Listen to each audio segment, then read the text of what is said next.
가진 것도 없는 주제에 뭘 가져가려고 해? 우리 집안 체면만 깎아먹었어. 당장 나가! 시어머니 오순애는 며느리 은채가 입고 있던 셔츠를 잡아당겨 찢어버렸습니다. 단추가 튕겨나가고 어깨 부분이 쭉 찢어지는 소리가 복도에 울려 퍼졌죠. 남편은 외도 상대와 함께 서서 웃으며 구경만 했습니다. 은채는 찢어진 셔츠를 부여잡고 아파트 복도에 주저앉았어요. 하지만 시어머니는 몰랐습니다. 방금 쫓아낸 며느리의 진짜 정체를요. 과연 이 집안에는 어떤 일이 벌어질까요? 시청 전에 구독과 좋아요 꼭 부탁드립니다. 영상 제작에 큰 힘이 됩니다. 가진 것도 없는 주제에 뭘 가져가려고 해? 시어머니 오순애의 날카로운 목소리가 거실에 울려 퍼졌습니다. 은채는 손에 든 작은 가방을 꼭 쥐고 서 있었죠. 가방 안에는 결혼 전에 가져온 몇 가지 물건들 뿐이었어요.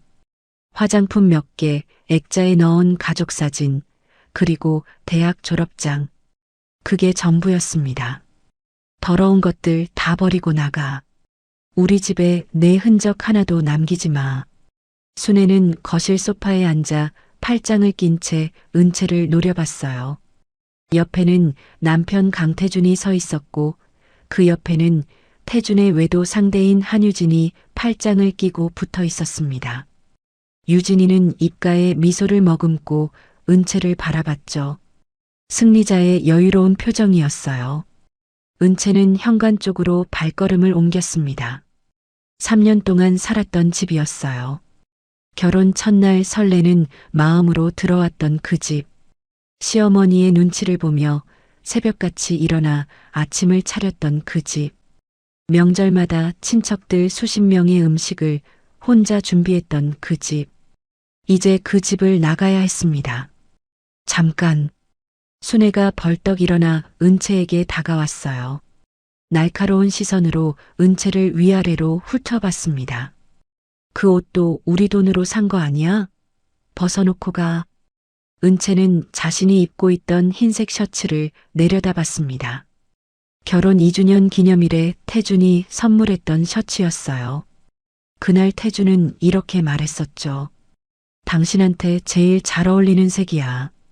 순백처럼 깨끗한 당신 마음 같아서. 하지만 이제 그 말도 거짓이었다는 걸 알았습니다. 이건 제가 결혼 전에 가지고 있던 거짓말 마. 그 옷 작년에 백화점에서 산 거 내가 다 알아. 당장 벗어. 순애의 목소리는 점점 높아졌습니다.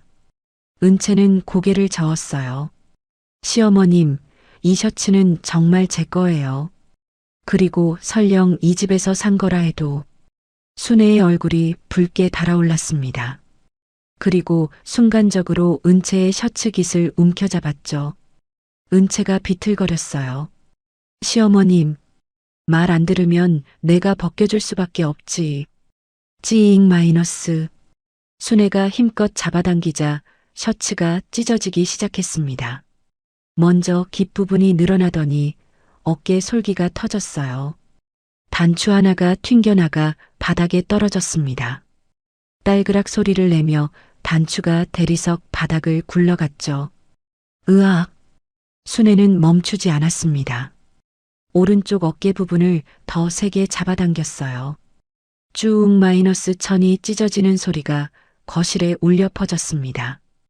은채는 비틀거리며 벽에 손을 짚었어요. 셔츠는 이미 반쯤 찢어져 있었습니다. 태주는 고개를 돌려 창밖을 바라봤어요. 거들 생각이 없었죠. 아니, 애초에 거들 마음이 없었습니다. 빈털터리 주제에 우리 집안 체면만 깎아먹더니 이제 가면서까지 물건을 챙기겠다고? 염치도 없어. 순애가 마지막으로 한 번 더 잡아당기자 셔츠가 완전히 찢어졌습니다. 은채는 찢어진 셔츠를 가슴에 끌어안았어요. 속에 입었던 얇은 이너웨어가 비쳐 보였습니다. 부끄러웠어요. 창피했습니다. 하지만 그보다 더 큰 건 분노였죠. 당장 나가. 내 얼굴 다시는 보기 싫어. 순애가 은채의 등을 밀었습니다.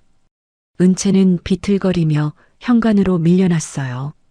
신발도 제대로 신지 못한 채 현관문 밖으로 나왔습니다. 쾅!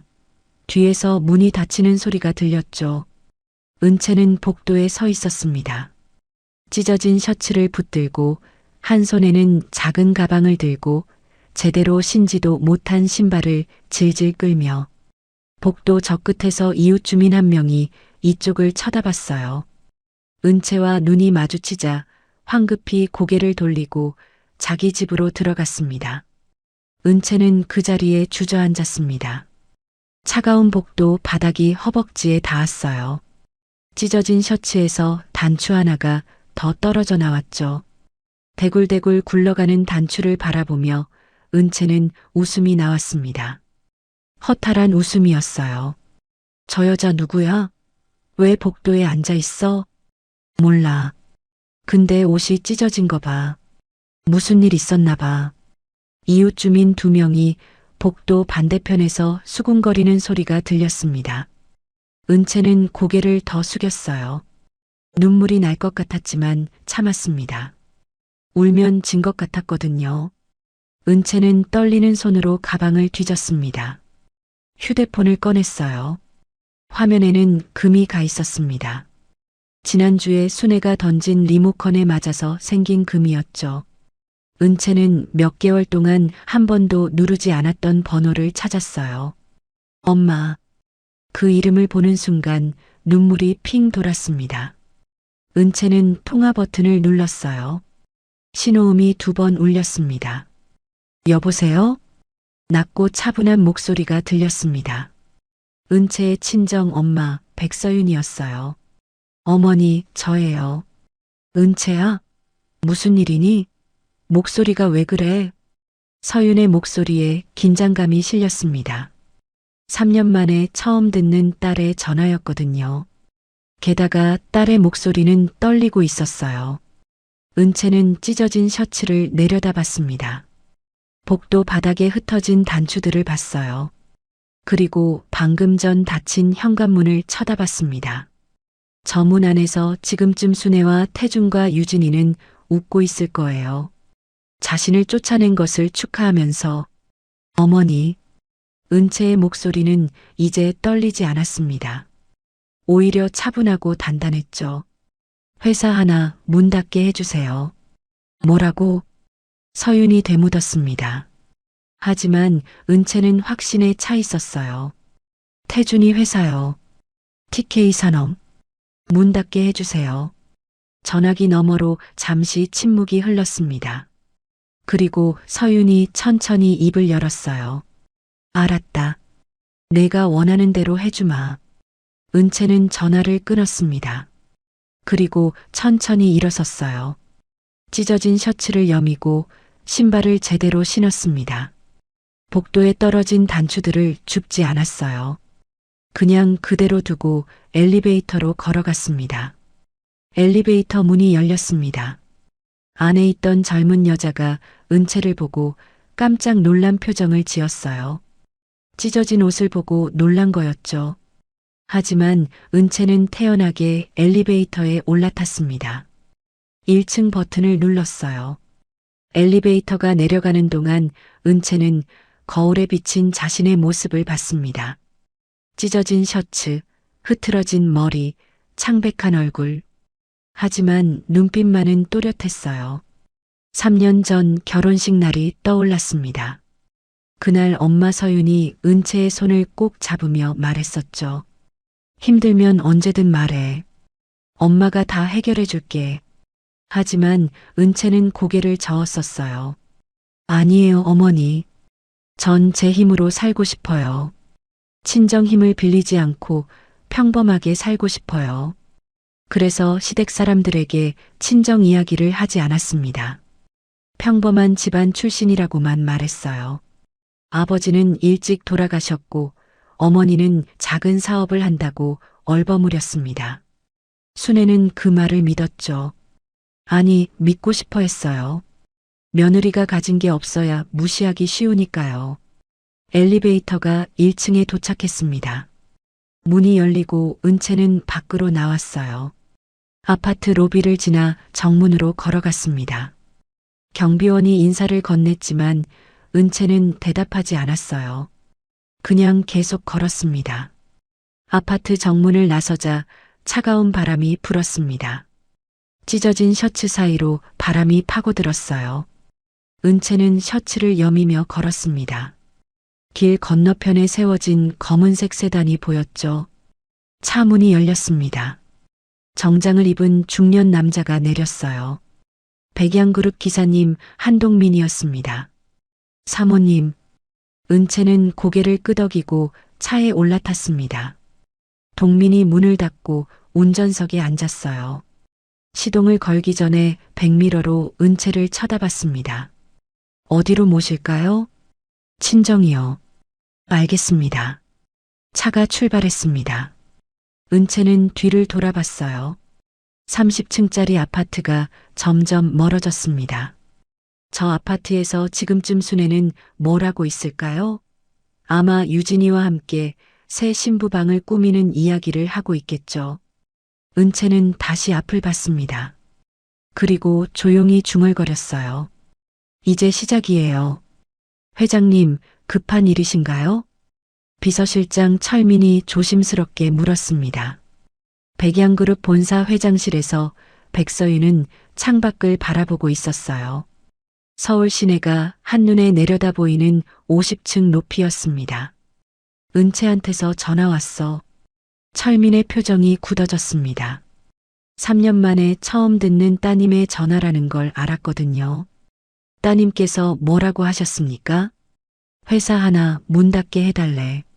서윤은 천천히 의자를 돌려 철민을 마주 봤습니다. 차분한 표정이었지만 눈빛만은 차가웠어요. 사위 회사 말이야. TK 산업. 알아? 철민은 즉시 태블릿을 꺼내 검색했습니다. 몇 초 만에 정보가 떴죠. 중소기업입니다. 건축자재 유통업체고요. 대표는 강태준, 37세. 연매출 120억 정도 됩니다. 거래처 명단 확인해봐. 철민의 손가락이 빠르게 화면을 넘겼습니다. 그리고 잠시 후 고개를 들었어요. 주요 거래처 5곳 중 3곳이 저희 계열사입니다. 백양유통, 백양물산, 백양건설이요. 서윤은 고개를 끄덕였습니다. 예상했던 대로였죠. 3곳 다 계약 해지해. 지금 당장. 회장님, 그런데 따님께서 무슨 일이? 철민이 조심스럽게 물었지만 서윤은 손을 들어 말을 막았습니다. 내 딸이 그런 부탁을 했다는 건 더 이상 참을 수 없는 일을 당했다는 뜻이야. 이유는 나중에 물어볼게. 지금은 은채가 원하는 대로 해주는 게 먼저야. 알겠습니다. 철민이 고개를 숙이고 회장실을 나갔습니다. 서윤은 다시 창밖을 바라봤어요. 저 멀리 은채가 살던 아파트 방향이 보였습니다. 은채야, 엄마가 늦어서 미안해. 서윤은 조용히 중얼거렸습니다. 3년 전 딸의 결혼식 날이 떠올랐어요.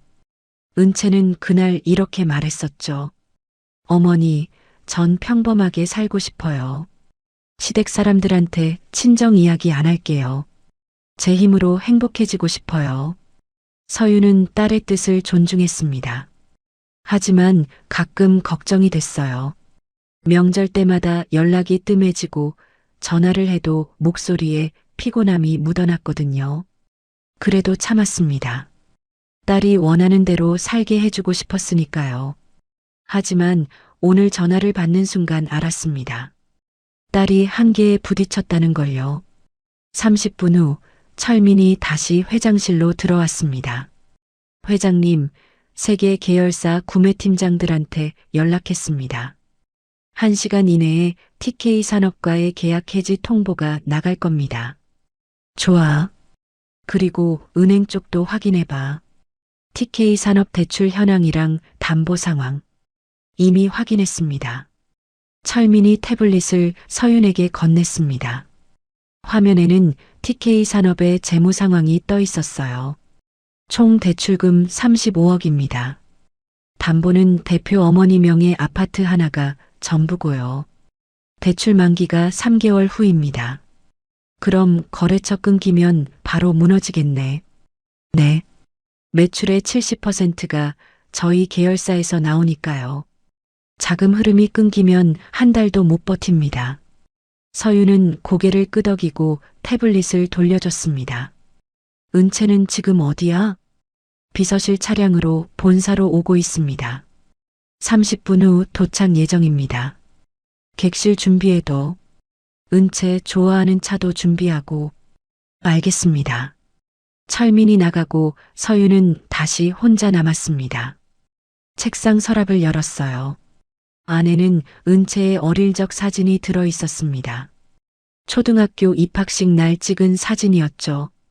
환하게 웃고 있는 은채의 모습이 보였어요. 이제 다시 웃을 수 있을 거야. 서유는 사진을 쓰다듬으며 중얼거렸습니다.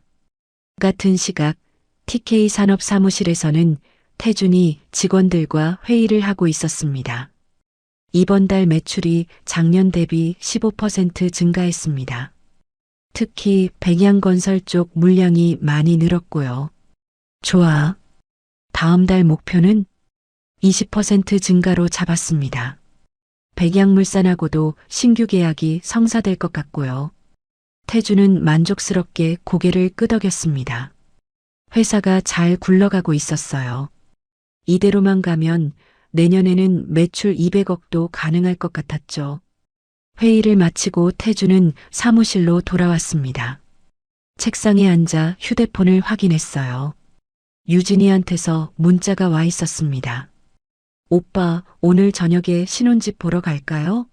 삼성동에 괜찮은 게 나왔대요. 태주는 미소를 지으며 답장을 보냈습니다. 좋아. 퇴근하고 바로 갈게. 휴대폰을 내려놓고 태주는 창밖을 바라봤습니다. 이제 은채도 없고 새 출발을 할 수 있었어요. 유진이는 은채보다 예쁘고 상냥했습니다. 게다가 집안일도 더 잘했죠. 완벽했어요. 태주는 몰랐습니다. 지금 이 순간에도 백양그룹 본사에서 자신의 회사를 무너뜨릴 준비가 진행되고 있다는 거리요. 한편 순애는 집에서 부동산 앱을 보고 있었습니다. 유진이가 옆에 앉아 함께 보고 있었어요. 이 집 어때? 삼성동인데 30평이야. 좋네요. 신혼집으로 딱이에요. 그치? 이제 은채 그 빈털털이 없으니까 속이 다 시원해. 순애는 웃으며 앱을 넘겼습니다. 유진이도 함께 웃었어요. 근데 어머님, 은채 씨는 어디 갔을까요? 친정집? 어디 가겠어. 친정도 변변찮다더니. 아마 모텔이나 들어갔겠지 뭐. 두 사람은 낄낄거리며 웃었습니다. 아까 찢어진 셔츠를 입고 나간 은채의 모습을 떠올리며 웃었어요. 참 우스웠죠. 하지만 순애도 유진이도 몰랐습니다. 은채가 지금 백양그룹 본사 회장실 전용 객실에 앉아 있다는 거요. 그리고 자신들의 운명이 바뀌기 시작했다는 것도요. 은채는 넓은 객실 소파에 앉아 차를 마시고 있었습니다. 철민이 준비해준 제스민 차였어요. 은채가 좋아하는 차였죠. 곧 어머니가 오실 겁니다. 철민이 공손하게 말했습니다. 은채는 고개를 끄덕이고 차를 한 모금 마셨어요. 따뜻한 차가 목을 타고 내려갔습니다. 철민 실장님. 네, 사모님. TK 산업거래 해지 진행됐나요? 네. 1시간 전에 3개 계열사 모두 해지 통보를 보냈습니다. 은채는 찻잔을 내려놓았습니다. 손이 떨리지 않았어요. 차분했습니다. 감사합니다. 바로 그때 문이 열리고 서윤이 들어왔습니다. 은채는 자리에서 일어났어요. 어머니, 은채야. 서윤이 다가와 딸을 꼭 껴안았습니다. 은채는 엄마 품에 안겨 눈을 감았어요. 3년 만에 느끼는 엄마의 체온이었습니다. 힘들었지? 괜찮아요. 이제 다 끝날 거야. 두 사람은 한참을 그렇게 서 있었습니다. 철민이 조용히 물러났어요. 서윤이 소파에 앉으며 은채를 옆에 앉혔습니다. 그리고 딸의 손을 잡았어요. 무슨 일 있었어? 은채는 천천히 이야기하기 시작했습니다. 결혼 후 3년 동안 있었던 일들을요. 매일 새벽 5시에 일어나 시어머니 수발을 들었던 일, 명절마다 친척 30명 음식을 혼자 준비했던 일, 그럼에도 늘 무시당했던 일, 그리고 오늘 셔츠가 찢어졌던 일까지요. 서유는 말없이 듣고 있었습니다. 표정은 차분했지만 손에 힘이 들어갔어요. 딸의 손을 꼭 쥐고 있었습니다. 미안해. 엄마가 진작 알았어야 하는 건데. 아니에요. 제가 말 안 했잖아요. 은채는 고개를 저었습니다. 그리고 엄마를 똑바로 쳐다봤어요. 근데 이제는 참고 싶지 않아요. 어머니 힘을 빌리고 싶어요. 그래. 내가 원하는 대로 다 해줄게. 서유는 딸의 머리를 쓰다듬었습니다. 그리고 철민을 불렀어요. 실장님, 진행 상황 보고해줘. 철민이 들어와 은채에게 태블릿을 보여줬습니다. 화면에는 TK 산업과 관련된 서류들이 떠 있었어요.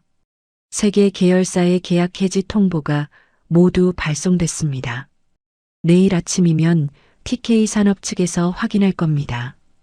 은채는 화면을 천천히 읽었습니다. 백양유통, 백양물산, 백양건설. 태준이 늘 자랑하던 거래처들이었죠. 이 세 곳이 끊기면 회사가 어떻게 되나요? 매출의 70%가 사라집니다.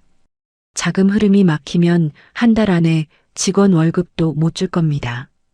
은채는 고개를 끄덕였습니다. 그리고 태블릿을 돌려줬어요. 좋아요. 그대로 진행하세요. 알겠습니다. 철민이 물러나고 은채는 다시 차를 마셨습니다.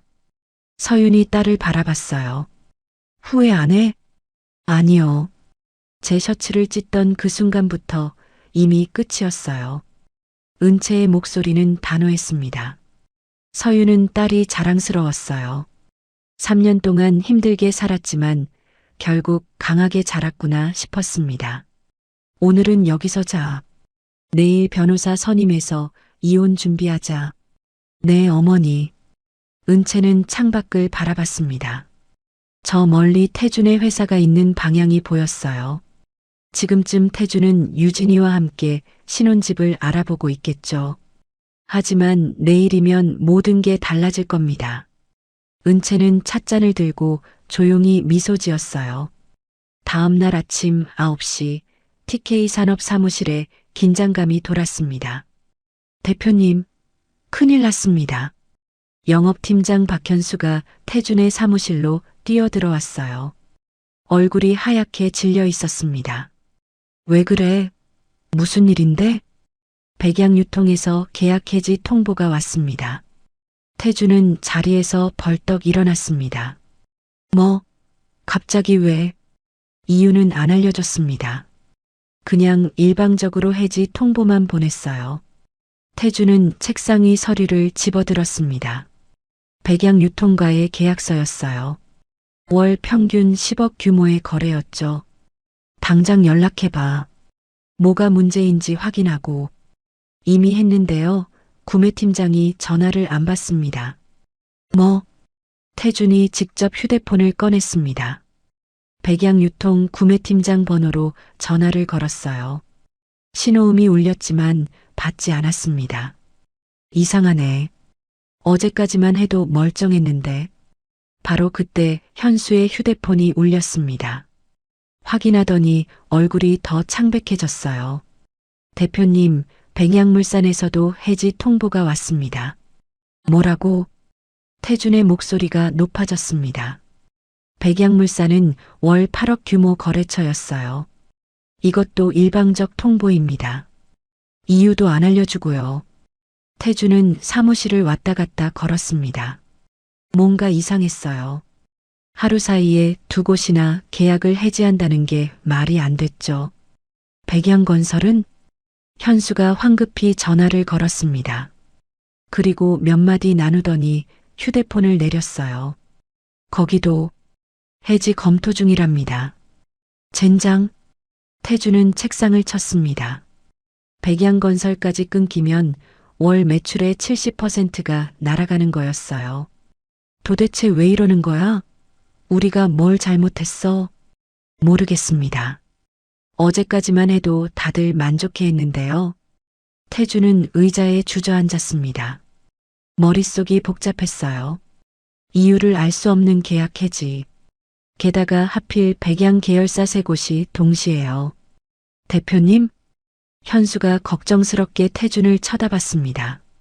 하지만 태준은 생각에 잠겨 있었죠. 한편 순애는 집에서 부동산과 통화하고 있었습니다. 네, 삼성동 그 아파트요. 계약금 준비됐어요. 언제 볼 수 있죠? 순애의 목소리는 들떠 있었습니다. 유진이와 태준의 신혼집을 계약하려던 참이었거든요. 다음 주 화요일에 보러 오세요. 근데 집주인이 가격을 좀 올렸어요. 얼마나요? 5천만 원이요.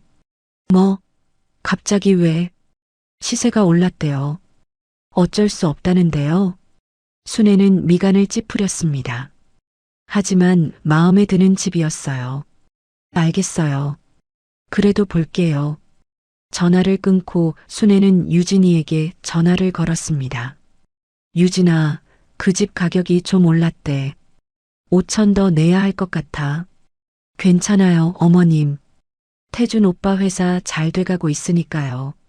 그러게. 우리 태준이 잘 벌잖아. 순애는 기분 좋게 웃었습니다. 은채를 쫓아낸 것도 잘한 일 같았어요. 이제 유진이라는 훨씬 나은 며느리를 얻었으니까요. 근데 어머님, 은채 씨는 어떻게 됐어요? 몰라. 연락도 없고 아마 친정 가서 빌부터 사나 보지 뭐. 두 사람은 킥킥거리며 웃었습니다. 은채가 지금 어디서 뭘 하는지 전혀 신경 쓰지 않았어요. 같은 시각 백양그룹 본사 객실에서 은채는 변호사와 만나고 있었습니다. 이혼 사유는 배우자의 부정행위입니다. 증거도 충분하고요. 변호사 송미라가 서류를 넘기며 설명했습니다. 은채는 고개를 끄덕였어요. 재산 분할은 어떻게 하시겠어요? 필요 없어요. 가져갈 것도 없으니까요. 그래도 법적으로는 권리가 괜찮습니다. 전 깨끗하게 정리하고 싶어요.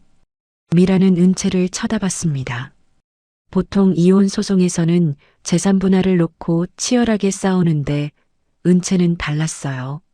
알겠습니다. 그럼 빠르게 조정 신청하겠습니다. 감사합니다. 은채는 서류에 서명을 했습니다. 3일이 지났습니다. TK 산업은 완전히 마비됐어요. 대표님, 백양건설에서도 정식 해지 통보가 왔습니다. 현수가 또 달려와 보고했습니다. 태준의 얼굴은 3일 만에 완전히 수척해졌어요. 은행에서도 연락 왔습니다. 대출 연장이 어렵다고 하네요. 뭐? 태준은 벌떡 일어났습니다. 대출 만기가 3개월 남았는데 벌써 연장 거부 통보가 온 거예요. 이유가 뭐래? 회사 매출이 급감해서 신용도가 떨어졌답니다.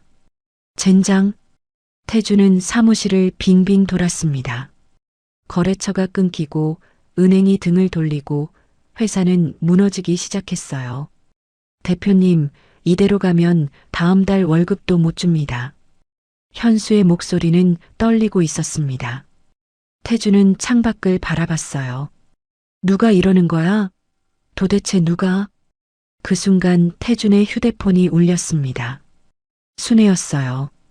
태준아, 무슨 일이야? 은행에서 집 담보 확인하러 온다는데? 엄마, 회사가 큰일 났어요. 무슨 소리야? 어제까지만 해도 멀쩡했잖아. 거래처가 다 끊어졌어요. 백양유통, 백양물산, 백양건설. 다요. 전화기 너머로 순애의 숨소리가 거칠어졌습니다. 그게 무슨 소리야? 태준은 주저앉았습니다. 이제 엄마한테도 말해야 했어요. 회사가 무너지고 있다는 걸요. 집 팔아야 할 수도 있어요. 뭐라고? 순애의 비명 같은 목소리가 들렸습니다. 태주는 전화를 끊고 싶었지만 참았어요. 은행 대출을 못 갚으면 집이 경매로 넘어갈 수 있어요. 순애는 전화기 너머로 울기 시작했습니다. 태주는 휴대폰을 내려놓고 책상에 얼굴을 묻었어요. 유진이가 사무실로 전화를 걸어왔습니다. 태주는 받지 않았어요. 뭐라고 말해야 할지 몰랐거든요. 신혼집도 결혼식도 모든 계획이 물거품이 됐으니까요. 현수가 조심스럽게 다가왔습니다. 대표님, 백양그룹 쪽에 아는 사람 없으세요? 왜 이러는지 알아봐야 할 것 같은데요. 백양그룹. 태주는 그 이름을 중얼거렸습니다. 그리고 문득 떠올랐어요. 며칠 전 은채를 쫓아냈던 그날을요. 설마. 태준의 얼굴이 하얗게 변했습니다. 태준은 떨리는 손으로 은채의 번호를 찾아 통화 버튼을 눌렀죠. 신호음이 3번 울렸습니다. 그리고 은채가 받았어요. 네.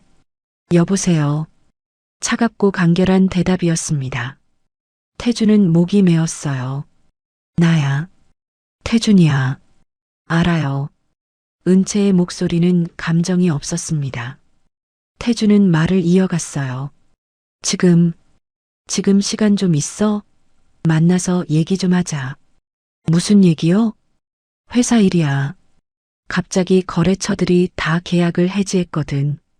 혹시 너가 뭐 하는 거 없어? 은채는 잠시 침묵했습니다. 그리고 천천히 입을 열었어요. 갑자기 왜요? 백양그룹 말이야. 혹시 너가 뭐 하는 거 있어? 은채는 작게 웃었습니다. 비웃음 같은 웃음이었어요. 제가 뭘 알겠어요? 그냥 빈털터리 며느리였잖아요. 은채야, 제발. 지금 장난칠 때가 아니야. 회사가 망하게 생겼어. 그게 저랑 무슨 상관이에요? 태주는 숨이 막혔습니다. 은채의 목소리가 너무 차가웠거든요. 은채야. 전 백양그룹 회장 딸이에요. 전화기 너머로 은채의 목소리가 또렷하게 들렸습니다. 태주는 휴대폰을 떨어뜨릴 뻔했어요. 뭐라고? 백양그룹 회장 백서윤. 제 어머니예요. 태준의 머릿속이 하얗게 변했습니다. 백양그룹. 한국 10대 기업 중 하나. 연매출 10조가 넘는 거대 유통그룹. 그 회장이 은채의 엄마라고요? 말도 안 돼. 그게 무슨. 3년 전 결혼할 때 제가 어머니한테 부탁했어요. 친정 힘을 쓰지 말아달라고요. 저는 평범하게 살고 싶었거든요. 은채의 목소리는 계속 차분했습니다. 그래서 시댁 식구들이 저를 무시해도 참았어요. 빈털터리 취급해도 참았죠. 하지만 시어머님이 제 셔츠를 찢고 쫓아낸 그 순간 더 이상 참을 이유가 없어졌어요. 은채야, 제발. 이제 알겠어요? 왜 백양 계열사들이 동시에 계약을 해지했는지요. 태주는 무릎이 꺾이는 것 같았습니다. 사무실 의자에 주저앉았어요. 사무실 문이 열리고 현수가 들어왔습니다. 태준의 창백한 얼굴을 보고 깜짝 놀랐어요. 대표님, 괜찮으세요? 태준은 대답하지 못했습니다. 여전히 휴대폰을 귀에 대고 있었죠. 은채야, 미안해. 내가 잘못했어. 제발. 미안하다고요? 은채의 목소리에 처음으로 감정이 실렸습니다. 분노였어요. 3년 동안 저한테 한 것들 기억해요?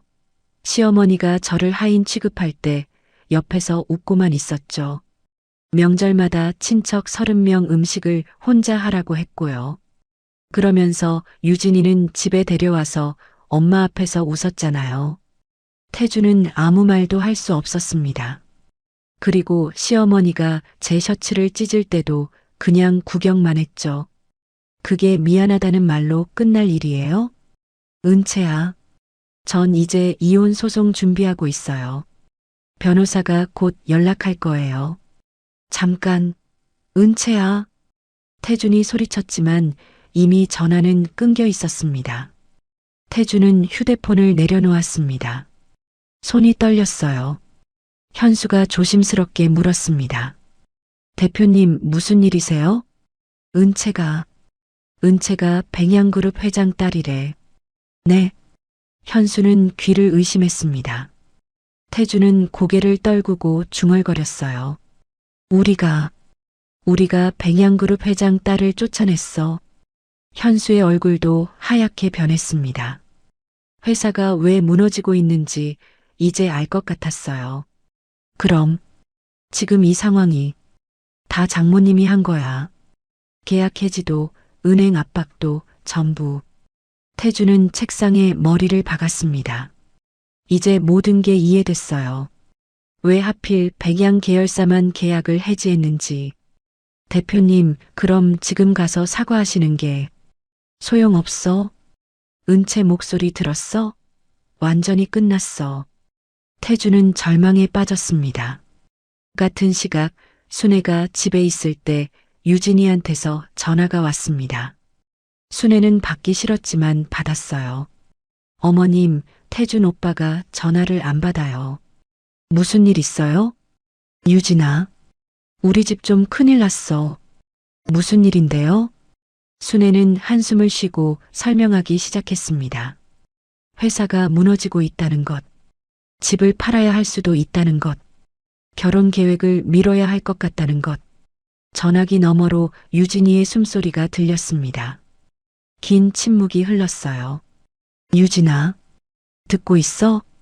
어머님, 저 생각 좀 해볼게요. 응? 결혼 말이에요. 좀 생각해 볼게요. 유진이는 그렇게 말하고 전화를 끊었습니다. 순애는 멍하니 휴대폰을 바라봤어요. 방금 유진이가 한 말이 무슨 뜻인지 알 것 같았습니다. 결혼을 미루자는 게 아니라 결혼을 포기하겠다는 뜻이었어요. 순애는 휴대폰을 소파에 던졌습니다. 그리고 눈물이 났어요. 며칠 전만 해도 모든 게 완벽했는데 이제는 다 무너지고 있었습니다. 은채를 쫓아낸 것, 셔츠를 찢은 것, 그게 화근이었어요. 그날 저녁 태준은 회사에서 마지막 회의를 했습니다. 직원들에게 말씀드립니다. 회사 사정이 어려워져서 이번 달 말로 폐업을 결정했습니다. 사무실이 술렁거렸습니다. 직원 15명이 모두 충격을 받았어요. 대표님, 그럼 저희는 어떻게 돼요? 퇴직금은 최대한 드리도록 하겠습니다. 하지만 전액은 어려울 것 같습니다. 한 직원이 눈물을 흘렸습니다. 다른 직원들도 고개를 떨궜어요. 정말 죄송합니다. 태준은 고개를 숙였습니다. 회사를 세운 지 10년 만에 이렇게 끝나는 거였어요. 회의를 마치고 태준은 빈 사무실에 혼자 남았습니다.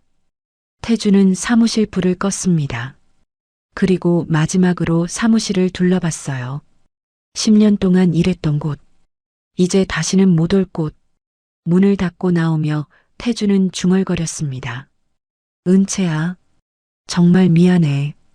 하지만 그 말이 은채에게 닿을 리 없었습니다. 이미 너무 늦었으니까요. 일주일 후 태준은 순애의 집 거실에 앉아 있었습니다. 엄마, 은행에서 최종 통보 왔어요. 순애는 창밖을 보고 있었습니다. 대답이 없었어요. 다음 주까지 대출금을 갚지 못하면 집이 경매로 넘어간대요. 알아.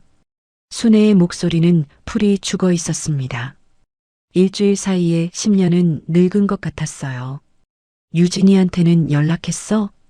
태준이 조심스럽게 물었습니다. 순애는 고개를 저었어요. 전화해도 안 받아. 문자도 익십이고.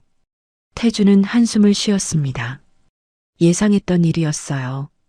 유진이는 돈 있고 잘 나가는 남자를 원했지, 망한 남자는 원하지 않았으니까요. 바로 그때 초인종이 울렸습니다. 태준이 문을 열었어요. 정장을 입은 남자가 서 있었습니다. 강태준 씨 맞으십니까? 네, 그런데요.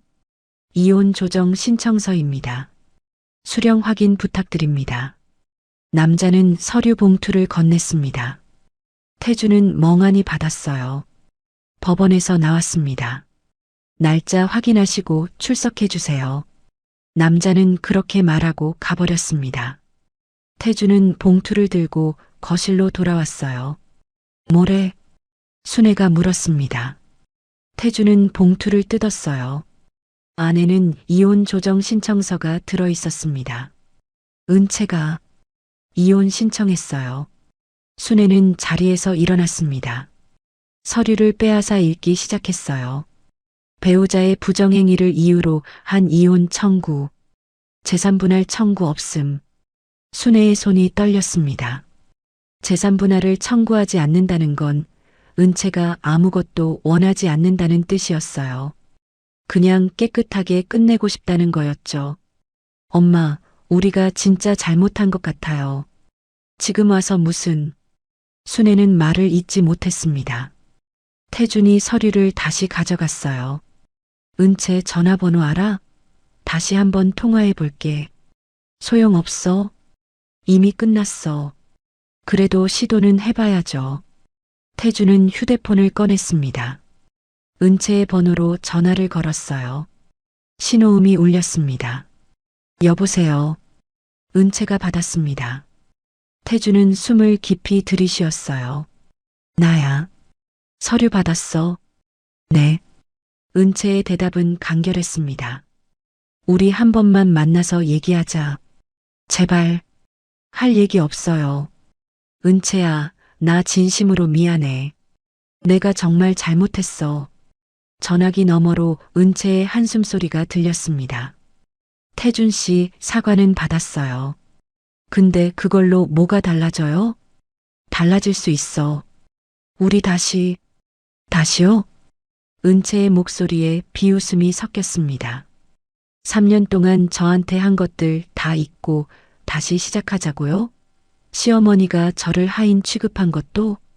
태준은 대답할 수 없었습니다. 그리고 무엇보다 태준 씨가 유진이랑 바람 피운 것도 잊으라고요? 은채의 목소리는 차가웠지만 떨리고 있었습니다. 분노 때문인지 슬픔 때문인지 알 수 없었어요. 미안해. 정말 미안해. 사과로 해결될 일이 아니에요. 이미 끝났어요. 은채야. 법원에서 봬요. 은채는 전화를 끊었습니다. 태주는 휴대폰을 내려놓고 소파에 주저앉았어요. 뭐래? 순애가 물었습니다. 태주는 고개를 저었어요. 완전히 끝났대요. 순애는 태준 옆에 앉았습니다. 둘 다 말이 없었어요. 거실은 조용했습니다. 내가 은채 셔츠를 찢지 말았어야 했어. 순애가 중얼거렸습니다. 태준이 엄마를 쳐다봤어요. 그날 은채 얼굴 봤어? 얼마나 창피했겠어. 복도에 주저앉아서 엄마, 내가 미쳤었어. 왜 그랬을까? 순애는 눈물을 흘리기 시작했습니다. 태준은 엄마를 안아줬어요. 우리가 사람을 너무 함부로 대했어. 두 사람은 한참을 그렇게 앉아 있었습니다. 다음 날 순애는 용기를 내서 은채에게 전화를 걸었습니다. 전화를 받을까 싶었는데 은채가 받았어요. 네, 시어머님. 은채야. 나야. 순애의 목소리는 떨리고 있었습니다. 무슨 일이세요? 은채의 목소리는 여전히 차가웠습니다. 은채야, 제발 한 번만 봐줘. 내가 정말 잘못했어. 전화기 너머로 침묵이 흘렀습니다. 순애는 계속 말했어요. 내 셔츠 찢은 것 정말 미안해. 그리고 3년 동안 너한테 한 것들 다 미안해. 은채는 대답이 없었습니다. 나는 몰랐어. 너가 회장 딸인 줄. 아니, 그게 중요한 게 아니지. 너가 누구 딸이든 내가 너를 그렇게 대했으면 안 됐어. 순애는 울먹이기 시작했습니다. 제발 용서해줘. 회사는 망해도 돼. 집도 팔아도 돼. 근데 제발 태준이는 용서해줘. 시어머님, 은채가 입을 열었습니다. 전 태준 씨를 벌주려고 이러는 게 아니에요. 그럼 그냥 끝내고 싶은 거예요. 깨끗하게. 제가 존중받지 못하는 관계는 끝이라고 생각하거든요. 은채의 목소리는 단호했습니다. 시어머님이 제 셔츠를 찢던 그 순간 전 깨달았어요. 아, 이 사람들은 날 절대 사람으로 안 보는구나. 그러면 더 이상 여기 있을 이유가 없구나. 은채야, 전 3년 동안 정말 열심히 살았어요. 시어머님 눈치 보면서 시댁 식구들 비위 맞추면서 진짜 좋은 며느리가 되려고 노력했어요. 순애는 대답할 수 없었습니다. 근데 소용없더라고요. 아무리 잘해도 전 항상 빈털터리 며느리일 뿐이었어요. 그래서 이제 그만두기로 했어요. 은채야, 제발. 시어머님 무시받던 며느리는 그날 죽었어요. 어머님이 제 셔츠를 찢을 때요. 은채는 전화를 끊었습니다. 순애는 휴대폰을 쥐고 주저앉았어요. 태준이 방에서 나왔습니다. 엄마, 누구랑 통화했어? 은채한테 전화했어. 순애는 고개를 들어 아들을 쳐다봤습니다. 우리가 사람을 죽였어. 뭐? 은채를. 우리가 은채를 죽였어. 3년 동안 매일매일 죽였어. 태주는 엄마 옆에 앉았습니다. 순애는 계속 울고 있었어요. 이제 와서 후회해도 소용없어. 이미 끝났어.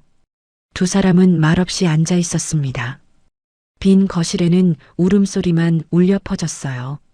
같은 시각 백양그룹 본사에서 은채는 창밖을 바라보고 있었습니다.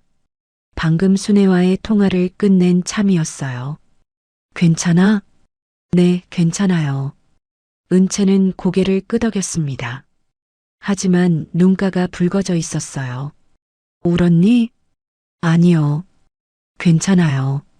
서유는 딸을 안아줬습니다. 은채는 엄마 품에 안겨 눈을 감았어요. 다 끝났어. 이제 새로 시작하면 돼. 네, 어머니. 은채는 고개를 끄덕였습니다. 하지만 가슴 한구석이 아팠어요. 3년의 시간이 완전히 헛되었다는 게 슬펐습니다. 그래도 이제는 자유였어요. 무시받지 않아도 되고, 눈치 보지 않아도 되고, 억지로 웃지 않아도 됐죠. 은채는 창밖을 다시 바라봤습니다. 서울 시내가 한눈에 내려다 보였어요. 저 어딘가에 태준과 순애가 있겠죠. 은채는 그들이 불쌍하지 않았습니다. 자업자득이었으니까요. 2주 후 TK산업은 정식으로 파산 신청을 했습니다. 대표님, 서류 다 됐습니다. 현수가 마지막 서류를 태준에게 건넸습니다. 파산 신청서였어요. 태준은 떨리는 손으로 서명을 했습니다. 10년 만에 이렇게 끝나는구나. 태준의 목소리는 공허했습니다. 현수는 아무 말도 하지 못했어요. 직원들 퇴직금은 50%만 지급 가능합니다. 나머지는 죄송합니다. 태준은 고개를 끄덕였습니다. 미안했지만 어쩔 도리가 없었어요. 회사에 남은 돈이 그게 전부였으니까요. 대표님, 그동안 고생 많으셨습니다. 현수가 고개를 숙였습니다. 태준도 일어나서 현수에게 고개를 숙였어요. 미안해. 끝까지 함께하지 못해서. 아닙니다. 저야말로. 두 남자는 더 이상 말하지 못했습니다. 10년을 함께 일했던 동료였거든요. 이렇게 헤어지게 될 줄은 몰랐죠. 현수가 사무실을 나갔습니다. 태주는 혼자 남아 빈 사무실을 둘러봤어요. 책상, 의자, 컴퓨터 모두 곧 경매로 넘어갈 물건들이었습니다. 휴대폰이 울렸습니다. 은행에서 온 문자였어요. 대출금 35억 원 상환 기한이 3일 남았습니다. 기한 내 미상환 시 담보물 경매 처리됩니다. 태주는 휴대폰을 던지고 싶었지만 참았습니다. 대신 주머니에 넣고 사무실을 나섰어요. 순애의 집으로 갔습니다. 현관문을 열자 덩그러니 빈 거실이 보였어요. 짐은 이미 반쯤 쌌습니다.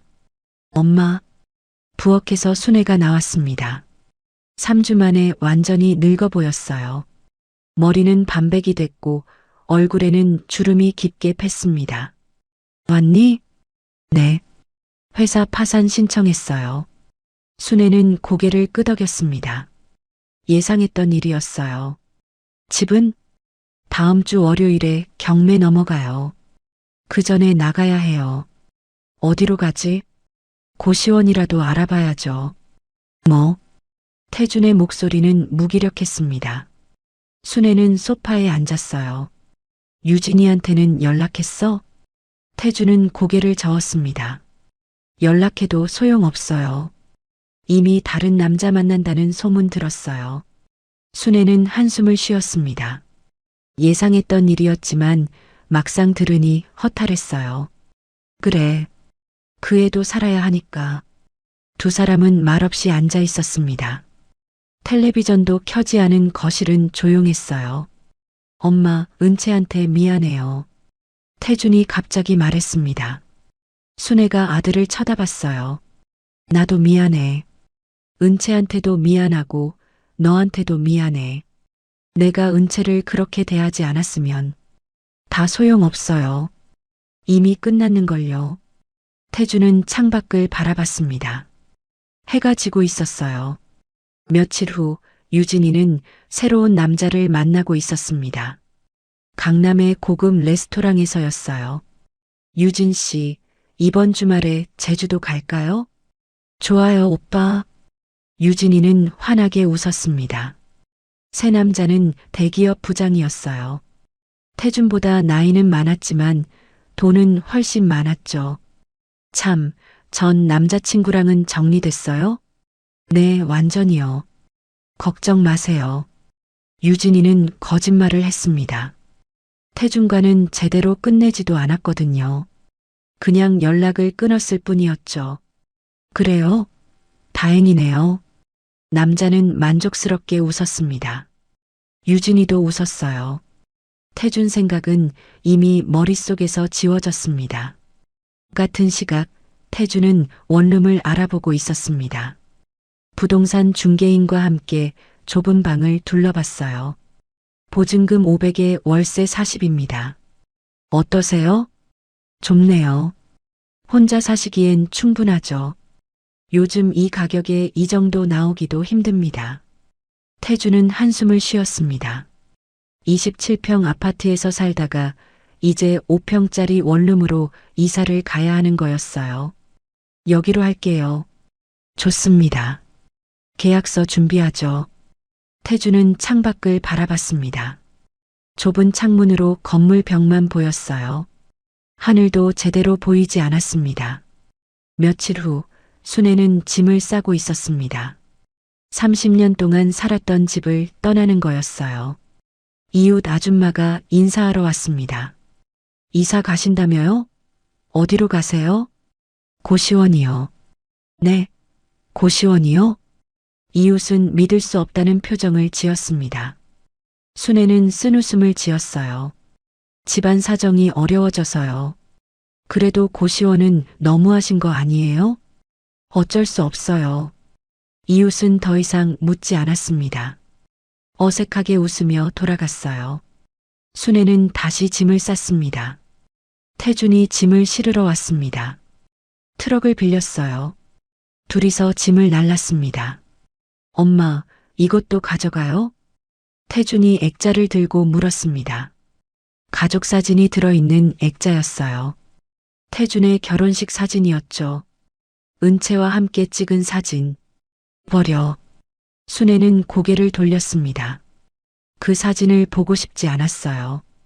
태준은 액자를 쓰레기 봉투에 넣었습니다. 은채의 웃는 얼굴이 마지막으로 보였어요. 그때는 정말 행복해 보였는데 짐을 다 싣고 집을 나섰습니다. 현관문을 잠그며 순애는 뒤를 돌아봤어요. 30년을 살았던 집. 이제 다시는 못 올지. 가자, 엄마. 태준이 엄마의 팔을 잡았습니다. 두 사람은 엘리베이터를 탔어요. 1층에 내려오니 이웃들이 수군거리는 소리가 들렸습니다. 저 집 망했다며? 응. 회사 망하고 집도 날아갔대. 쯧쯧, 벌 받은 거야. 며느리를 그렇게 구박하더니 순애는 고개를 숙이고 빠르게 걸었습니다. 태준도 뒤따라갔어요. 태준은 내비게이션에 주소를 입력했습니다. 그리고 출발했어요. 백미러로 아파트를 마지막으로 봤습니다. 같은 날 은채는 법무법인에서 변호사를 만나고 있었습니다. 이혼 조정일이 다음 주 수요일로 잡혔습니다. 상대 측에서 특별한 이의 제기가 없으니 순조롭게 진행될 것 같습니다. 미라 변호사가 설명했습니다.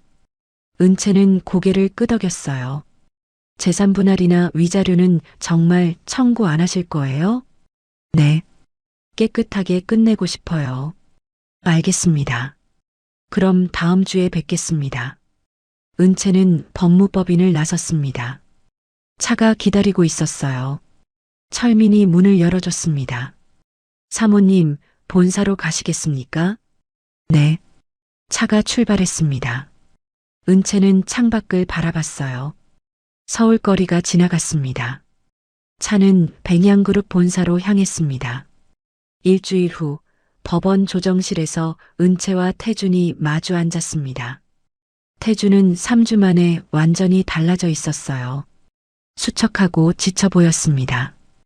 은채는 차분한 표정으로 앉아 있었죠. 양측 모두 오셨으니 조정을 시작하겠습니다. 조정위원이 말했습니다. 서류를 확인하며 설명을 시작했어요. 원고 측에서 배우자의 부정행위를 이유로 이혼을 청구하셨습니다. 피고 측에서 이해 있으십니까? 태준은 고개를 저었습니다. 없습니다. 그럼 재산분할과 위자료 부분인데요. 원고 측에서 청구하지 않으셨는데 확실하신가요? 조정위원이 은채를 쳐다봤습니다. 은채는 고개를 끄덕였어요. 네, 청구하지 않겠습니다. 태준이 은채를 쳐다봤습니다. 은채는 태준을 보지 않았어요. 알겠습니다. 그럼 양측 합의 하에 이혼이 성립됩니다. 조정위원은 서류에 도장을 찍었습니다. 은채와 태준도 서명을 했어요. 수고하셨습니다. 조정위원이 자리에서 일어났습니다. 은채도 일어섰어요. 태준은 잠시 망설이다가 입을 열었습니다. 은채야. 은채가 멈춰섰습니다. 하지만 뒤돌아보지 않았어요. 정말 미안해. 태준의 목소리는 떨리고 있었습니다. 은채는 잠시 침묵했어요. 저도 미안해요. 하지만 이게 최선인 것 같아요. 은채는 그렇게 말하고 문을 나섰습니다. 뒤돌아보지 않았어요. 복도에서 변호사가 기다리고 있었습니다. 수고하셨습니다, 사모님. 감사합니다. 은채는 엘리베이터로 향했습니다. 문이 닫히기 직전 태준이 복도로 나오는 게 보였어요. 고개를 떨군 채 걷고 있었습니다. 엘리베이터가 내려갔습니다. 은채는 눈을 감았어요. 이제 정말 끝이었습니다. 법원을 나서는 은채의 뒤에서 태준이 뛰어왔습니다. 은채야, 잠깐만. 은채는 멈춰섰습니다. 하지만 돌아보지 않았어요. 태준이 앞으로 돌아와 은채를 마주봤습니다. 뭐 하세요? 이미 끝났잖아요. 알아. 근데 궁금한 게 있어서. 태준은 숨을 고르며 물었습니다. 처음부터 그럴 생각이었어? 은채는 태준을 똑바로 쳐다봤습니다. 아니요. 처음엔 진심으로 사랑했어요. 태준의 눈빛이 흔들렸습니다. 결혼할 때 전 정말 행복했어요. 시댁 식구들이랑 잘 지내고 싶었고 좋은 며느리가 되고 싶었죠. 은채의 목소리는 차분했습니다. 근데 시어머니가 제 셔츠를 찢던 그 순간 깨달았어요. 아무리 노력해도 이 사람들은 절 사람으로 안 보는구나. 그러면 더 이상 여기 있을 이유가 없구나. 그래도 회사까지 망하게 할 필요는 없었잖아. 태준의 목소리가 높아졌습니다. 은채는 고개를 저었어요. 전 회사를 망하게 한 게 아니에요. 그냥 거래를 중단했을 뿐이죠. 다른 거래처를 찾으면 됐잖아요. 하지만 태준 씨가 제대로 회사를 운영했다면 한두 거래처 잃는다고 망하지 않았을 거예요. 그렇게 쉽게 무너진 건 원래 기반이 약했기 때문이에요. 태준은 대답하지 못했습니다. 은채의 말이 맞았거든요. 그리고 솔직히 말씀드리면 전 복수하려고 한 게 아니에요. 그냥 더 이상 무시받고 싶지 않았을 뿐이에요. 은채는 태준을 지나쳐 걸어갔습니다. 태준은 그 자리에 서서 은채가 차에 타는 걸 봤어요. 검은 세단이 출발했습니다. 태준은 멍하니 서 있었죠. 며칠 후 순애는 좁은 고시원 방에 앉아 있었습니다. 3평도 안 되는 공간이었어요. 침대 하나, 책상 하나, 옷장 하나. 그게 전부였습니다. 휴대폰이 울렸습니다. 태준이었어요. 엄마, 괜찮아? 응, 괜찮아. 순애의 목소리는 힘이 없었습니다. 나 내일 면접 봐. 경비 일자리인데. 그래. 잘 돼야 할 텐데. 걱정 마. 어떻게든 될 거야. 전화를 끊고 순애는 창밖을 바라봤습니다. 작은 창문으로 건물 벽만 보였어요. 30년 전이 떠올랐습니다. 남편과 함께 아파트를 처음 샀을 때요. 그때는 정말 행복했었죠. 아들 태준이 태어나고 가족이 생기고 미래가 밝아 보였어요. 하지만 남편은 10년 전에 세상을 떠났고 이제 순애는 혼자 고시원에 앉아 있었습니다. 문득 은채가 떠올랐습니다. 3년 동안 자신이 은채한테 어떻게 했는지 생각했어요. 매일 새벽 5시에 일어나 밥하라고 했던 것. 명절마다 친척들 음식 혼자 준비하게 했던 것. 빈털털이라고 무시했던 것. 그리고 마지막에 셔츠를 찢었던 것. 순애는 고개를 숙였습니다. 눈물이 흘렀어요. 은채야, 정말 미안해. 하지만 그 말은 아무도 들을 수 없었습니다. 좁은 고시원 방에서 혼자 중얼거릴 뿐이었죠. 다음 날 은채는 친정집 거실에 앉아 있었습니다. 어머니 서윤이 차를 내왔어요. 이혼 조정 끝났다며? 네, 어머니. 후회는 안 해? 은채는 찻잔을 들고 한 모금 마셨습니다. 후회는 안 해요. 근데 좀 허전하긴 해요. 당연하지. 3년이나 함께 살았는데. 그래도 이게 맞는 선택이었어요. 존중받지 못하는 관계는 끝내는 게 맞으니까요. 서윤은 딸을 바라봤습니다. 3년 전보다 훨씬 성숙해진 모습이었어요. 앞으로 계획은 뭐야? 일단 쉬고 싶어요. 그동안 너무 지쳤거든요. 그래. 충분히 쉬어. 그리고 준비되면 회사 일 배워. 네, 어머니. 두 사람은 조용히 차를 마셨습니다. 창밖으로 정원이 보였어요. 가을이 깊어지고 있었습니다. 은채는 문득 태준이 궁금했습니다. 지금 뭘 하고 있을까요? 새 직장은 찾았을까요? 하지만 이내 고개를 저었습니다. 더 이상 관심 가질 필요가 없었어요. 이미 남이 됐으니까요. 그날 밤 순애는 고시원 침대에 누워 있었습니다. 잠이 오지 않았어요. 옆방에서 누군가 코 고는 소리가 들렸습니다. 복도에서는 누군가 걸어다니는 발소리가 들렸어요. 순애는 눈을 감았습니다. 은채의 얼굴이 떠올랐어요.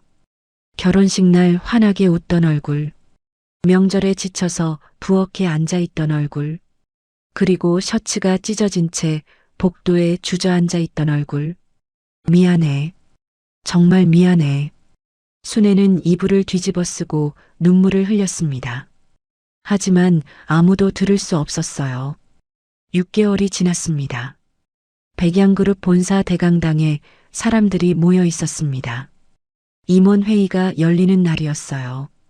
이제 신임 이사를 소개하겠습니다. 사회자가 마이크를 잡았습니다. 문이 열리고 은채가 들어왔어요. 깔끔한 검은색 정장을 입은 은채는 당당하게 걸어 나왔습니다.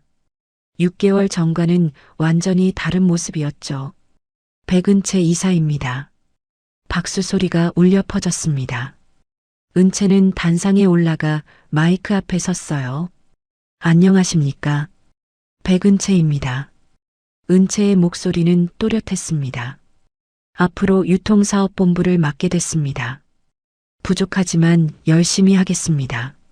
잘 부탁드립니다. 다시 박수가 터져 나왔습니다. 은채는 고개를 숙여 인사했어요. 회의가 끝나고 은채는 자신의 사무실로 갔습니다. 30층에 있는 넓은 사무실이었어요. 창밖으로 서울 시내가 한눈에 내려다 보였습니다. 책상에는 꽃다발이 놓여 있었습니다. 어머니 서윤이 보낸 거였어요. 카드에는 이렇게 쓰여 있었죠. 은채야, 축하해. 이제 내 길을 걸어가렴. 엄마가 항상 응원할게. 은채는 카드를 읽으며 미소 지었습니다. 노크 소리가 들렸습니다. 들어오세요. 문이 열리고 비서 한 명이 들어왔습니다. 이사님, 오후 일정 확인 부탁드립니다. 네, 알겠습니다. 은채는 서류를 받아 확인했습니다.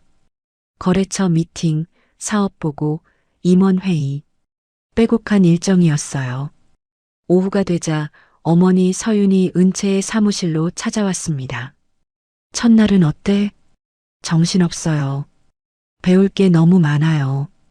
서윤은 웃으며 딸 옆에 앉았습니다. 천천히 배워. 서두를 필요 없어. 네, 어머니. 두 사람은 함께 창밖을 바라봤습니다. 해가 지고 있었어요. 은채야. 네. 고생 많았다. 서윤이 딸의 손을 잡았습니다. 은채는 엄마를 쳐다봤어요. 괜찮아요, 어머니. 덕분에 중요한 걸 배웠어요. 진짜 품격은 돈이나 지위가 아니라 다른 사람을 대하는 태도에서 나온다는 것을요. 서윤은 딸이 자랑스러웠습니다. 3년간의 고생이 헛되지 않았어요. 은채는 더 강하고 지혜로운 사람이 됐으니까요. 잘 견뎌냈어. 이제 다시 시작이에요. 은채는 미소 지으며 창밖을 바라봤습니다. 같은 시각 태주는 아파트 경비실에 앉아 있었습니다. 6개월 전부터 경비로 일하고 있었어요. CCTV 모니터를 확인하며 방문자를 체크했습니다. 단순한 일이었지만 성실하게 했어요. 퇴근 시간이 됐습니다. 태주는 근무일지를 작성하고 경비실을 나섰어요. 원룸으로 가는 길에 편의점에 들렀습니다. 컵라면과 김밥을 샀어요. 저녁 식사였습니다. 원룸에 도착해 불을 켰습니다. 좁은 방이었지만 이제는 익숙해졌어요. 라면을 끓이며 휴대폰을 확인했습니다. 순애한테서 문자가 와 있었어요. 나 식당에서 설거지 일 시작했어. 걱정 마. 태주는 답장을 보냈습니다. 고생하지 마세요, 엄마. 제가 더 벌게요. 라면을 다 먹고 설거지를 했습니다. 그리고 침대에 누웠어요. 내일도 아침 일찍 출근해야 했습니다. 눈을 감자 은채의 얼굴이 떠올랐습니다. 결혼식 날 웃던 얼굴, 명절에 지쳐있던 얼굴, 그리고 셔츠가 찢어진 채 쫓겨나던 얼굴. 미안해. 정말 미안해. 태주는 이불을 뒤집어 쓰고 눈을 감았습니다. 한 달 후 은채는 중요한 프레젠테이션을 마쳤습니다. 신규 사업 제안이었는데 임원들의 반응이 좋았어요. 잘했어, 은채야. 서윤이 회의실 밖에서 딸을 기다리고 있었습니다. 은채는 환하게 웃었어요. 감사합니다, 어머니. 저녁 먹으러 갈까? 좋아요. 두 사람은 회사 근처 한식당으로 갔습니다. 조용한 룸에서 식사를 주문했어요. 이제 적응됐어? 네. 일이 재미있어요. 배울 게 많고 도전할 게 많아요. 다행이다. 서윤은 딸을 바라보며 흐뭇하게 웃었습니다. 근데 엄마 궁금한 게 있어요. 뭔데? 저 왜 진작에 시댁일 말씀 안 하셨어요? 제가 고생하는 거 알았으면서요. 서윤은 잠시 침묵했습니다. 그리고 천천히 입을 열었어요. 내가 원했잖아. 친정 힘을 쓰지 말아달라고. 나는 내 뜻을 존중하고 싶었어. 그리고 솔직히 말하면 내가 스스로 깨닫길 바랐어. 무시받는 관계는 끝내야 한다는 걸. 내가 먼저 말하기를 기다렸지. 은채는 엄마를 쳐다봤습니다. 서윤은 계속 말했어요. 내가 셔츠 찢긴 날 전화했을 때 엄마는 기다렸다고 생각했어. 드디어 내 딸이 자기 목소리를 냈구나. 은채의 눈가가 뜨거워졌습니다. 고생시켜서 미안해. 하지만 내가 혼자 힘으로 이겨냈으면 했어. 그래야 진짜로 강해지니까. 이제 알겠어요, 어머니. 두 사람은 손을 꼭 잡았습니다. 며칠 후 은채는 회사 로비를 지나가다가 누군가를 봤습니다. 멀리서 청소하는 아줌마였는데 뒷모습이 낯익었어요. 가까이 가서 보니 순애였습니다. 은채는 멈춰섰습니다.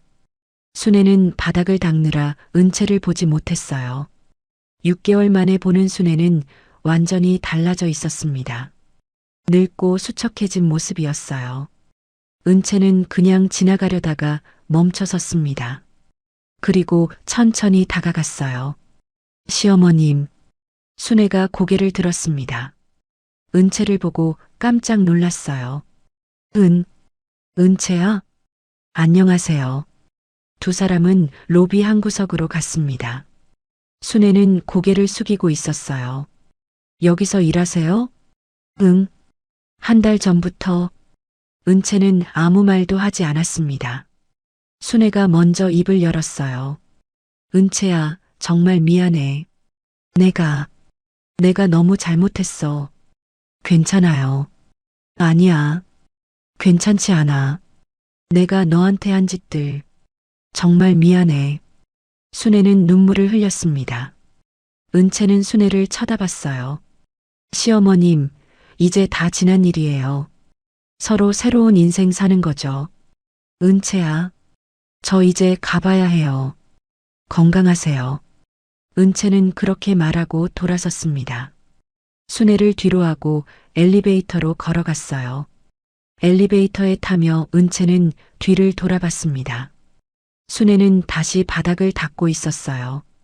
은채는 가슴이 아팠습니다. 하지만 이게 순애가 선택한 길이었어요. 자신이 어찌할 수 없었습니다. 그날 저녁 은채는 집 발코니에 서서 도시를 바라봤습니다. 수많은 불빛이 반짝이고 있었어요. 6개월 전 복도에 앉아있던 그날이 떠올랐습니다. 찢어진 셔츠, 떨어진 단추, 수군거리는 이웃들. 그때는 세상이 무너지는 것 같았어요. 하지만 이제는 달랐습니다. 은채는 더 강해졌고 더 당당해졌어요. 은채는 밤하늘을 올려다봤습니다. 별이 반짝이고 있었어요. 내일도 새로운 하루가 시작될 거였습니다. 은채는 준비가 돼 있었어요. 삶에서 진정한 품격이란 힘이나 돈, 지위로 증명되지 않습니다. 누군가를 존중하는 태도, 그리고 상대방의 고통을 이해하고 공감하는 마음이야말로 사람이 진짜로 빛나는 순간입니다. 오늘 무시하고 함부로 대했던 상대가 내일 나의 운명을 바꿀 수도 있듯 겉모습만 보고 누군가를 평가하지 말아야 합니다. 오늘 이야기가 좋으셨다면 구독과 좋아요, 알람 설정 잊지 마시고 소중한 댓글 하나가 큰 힘이 됩니다. 시청해 주셔서 진심으로 감사드립니다.